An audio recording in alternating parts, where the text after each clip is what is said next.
Hey, I just got one question.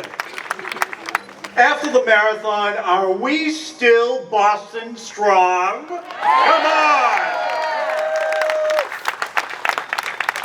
So, ladies and gentlemen, I'm back again. I was here early. You may recognize me.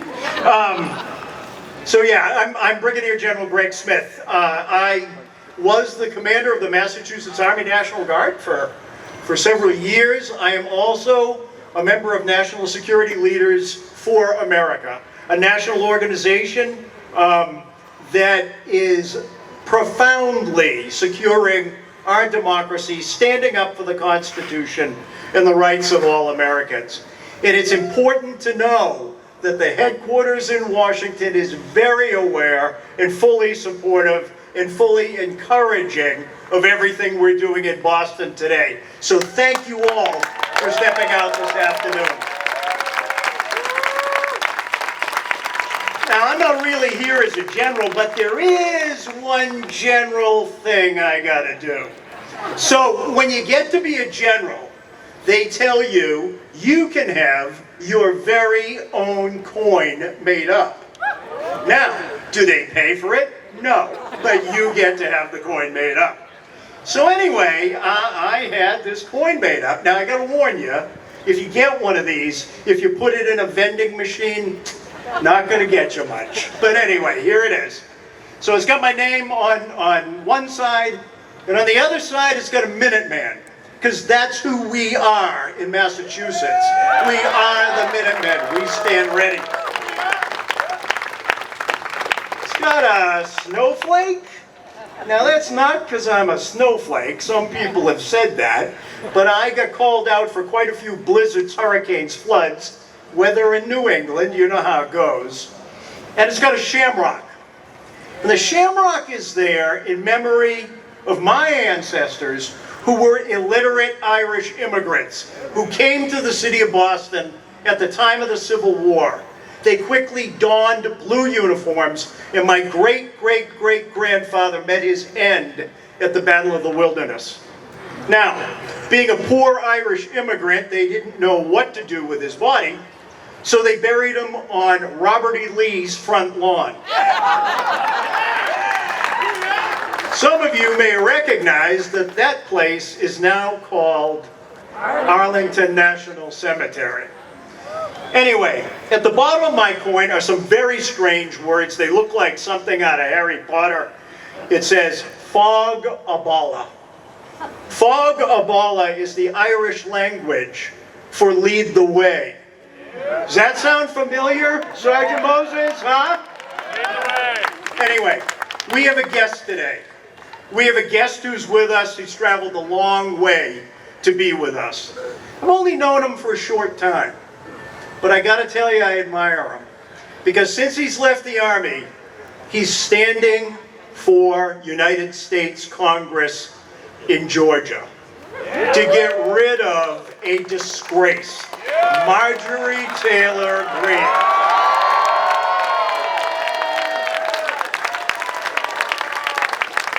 So our guest, Brigadier General retired Sean Harris, has come all the way up from Georgia because he is intent on bringing dignity and honor back to the United States Congress.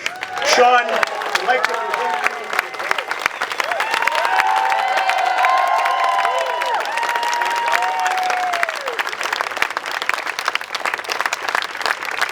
you. So ladies and gentlemen, I just want to offer my thoughts as a fellow veteran. You know, veterans have a lot of shared experience. For instance, we all somehow learn to sleep soundly in strange places, like large rooms or tents, with many other people who snore, cough, and talk in their sleep. We've all tasted new and interesting cuisine, served up by cheerful cooks off the back of trucks. We all learn to mop floors and polish white porcelain sinks and toilets until they glowed. And they do that before they give you a rifle. We love it, sir! There you go. And we've all spent countless hours outside in the blazing sun, driving rain, chilling snow, while asking ourselves, why the hell am I doing this? And finally, we've all questioned the intelligence, sanity, and emotional stability of senior NCOs and officers. That is, until we became one. But here's the thing. Veterans also share an ultimate commitment to this great nation. There's a saying that goes like this. A veteran is someone who, at one point in their life, wrote a check payable to the United States of America in the amount of up to and including my life. Whether our veterans face life-threatening danger in combat or whether they never left an office, all veterans stood ready to lay their lives on the line for our country and our people. And today, I thank all of our veterans here for your honor, for your courage, and for your selfless service to America. And I salute you. And that, ladies and gentlemen, is why we must preserve important services that support veterans, and we need to resist the current assault on funding that's being waged against them.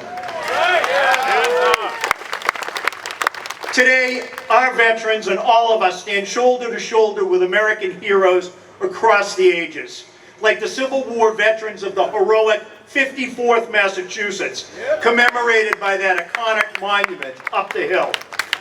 Today, we remember in a special way the brave warriors who assaulted the beaches at Normandy to defeat fascism. All of us are united with them by a common bond when we raised our right hands and took an oath to support and defend the Constitution of the United States from all enemies, foreign and domestic. And believe it or not, senators, congressmen, and even our president take a similar oath.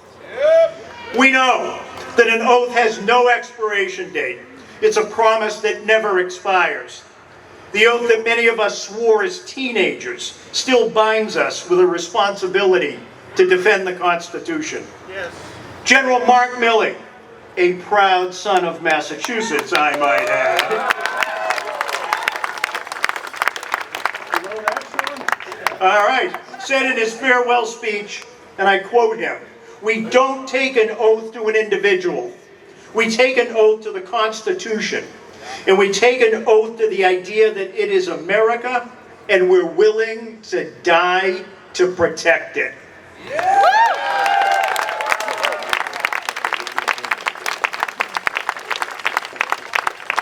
You know, I have to step aside for a second. I hate being one-upped by another general. He has General Milley's coin. All I ever got from General Milley was arguments. What up, Bishop?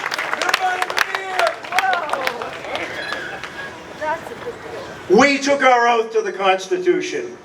We swore to defend it, whether or not it cost us our lives. Folks, today we're here because the Constitution is under serious threat. I'm no constitutional scholar, but there are actions and events that are taking place that I'm certain violate the Constitution we are pledged to defend. Yes. But the president is not a king, and elected officials are not princes and princesses. In this great land, the Constitution guarantees that we, the people, are supreme. Article 1 establishes no person holding any office of profit or trust under them shall, without the consent of the Congress, accept of any present, emolument, office, or title of any kind whatever from any king, prince, or foreign state. Now, emolument is not a word that gets tossed around in my household. But anyway, I had to look it up to see what it means. And it means payment, benefit, or profit. When a member of Congress makes money from the sale of stocks, when a president uses the power of his office to enrich himself by the sale of cryptocurrencies, and when $1 million luxury aircraft is accepted by the president from a nation that supports terrorism, it's crystal clear to me that the emolument clause of the Constitution has been violated. But it is the Bill of Rights that most importantly establishes and secures the unquestionable rights of individuals in our republic. 14th Amendment clearly states, all persons born or naturalized in the United States, subject to the jurisdiction thereof, are citizens of the United States. That is so simple that even I can understand it.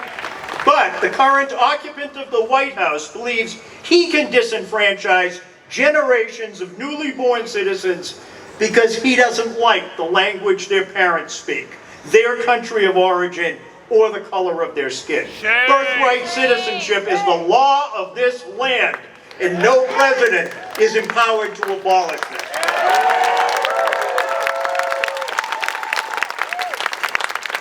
Most importantly, the foundation of law, the right to due process, is so critical that it's laid out in both the 5th and the 14th Amendments.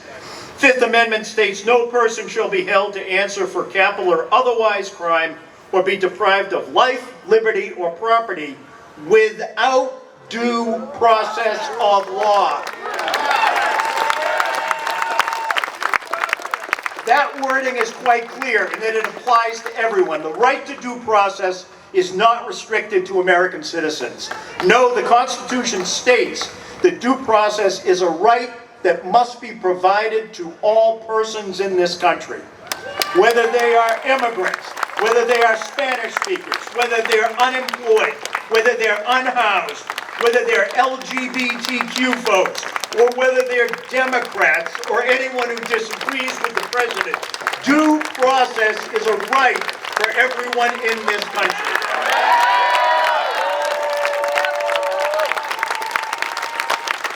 We have watched this administration forcibly kidnap innocent residents of this nation and incarcerate them. We've watched men condemned to a brutal and inhuman prison in another country without any trial. We've seen families torn apart, students arrested outside their schools, and children who are U.S. citizens deported. It must stop.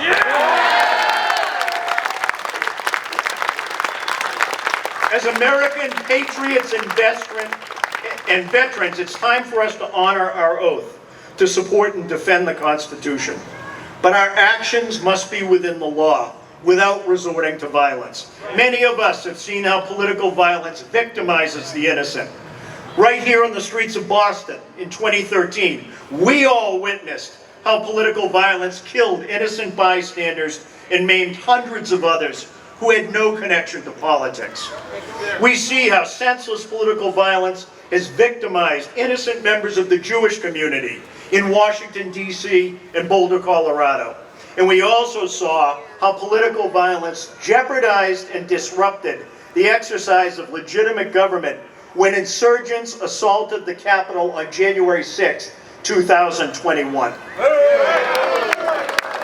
Many of the veterans here today fought against terrorists overseas, and they know that political violence leads to a cycle of savagery, retribution, and revenge that lasts for generations.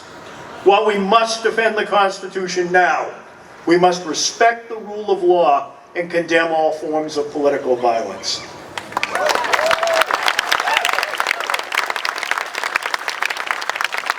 Many of you may have heard this, but Pastor Martin Niemöller was a World War I German U-boat commander, and he became a Protestant minister after World War I. He was actually an early supporter of Adolf Hitler, but he had a change of heart, and he spoke out against fascism. He was sent to a concentration camp because of that. He survived, and after World War II, he wrote this poem. First they came for the communists, and I did not speak out, because I was not a communist. Then they came for the socialists, and I did not speak out, because I was not a socialist. Then they came for the trade unionists, and I did not speak out, because I was not a trade unionist. Then they came for the Jews, and I did not speak out, because I was not a Jew. Then they came for me, and there was no one left to speak out for me. Ladies and gentlemen, we must not stand by silently and allow elected officials to enrich themselves and their families through the corrupt abuse of power. We must not allow American citizenship to be restricted. We must not allow due process to be denied to immigrants or anyone in this great land. We must honor our oath and stand for democracy, stand for America, and stand for the Constitution. Now is the time to join together. Now is the time to stand strong. Now is the time to speak up. Thank you for being here today.